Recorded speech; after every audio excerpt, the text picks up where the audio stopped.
In this video we will see how to install Git on Windows 10. So let's begin. Step 1. Open Google Chrome or your default browser and go to www.git-scm.com. Step 2. Go to the Download section and click on Download for Windows.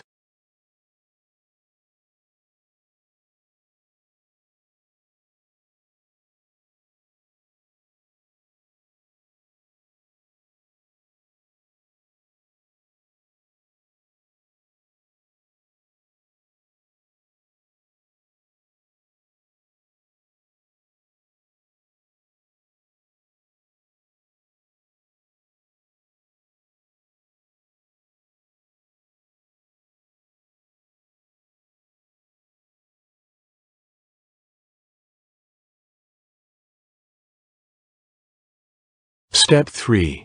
Once downloaded, click on the exe file and the installation will begin.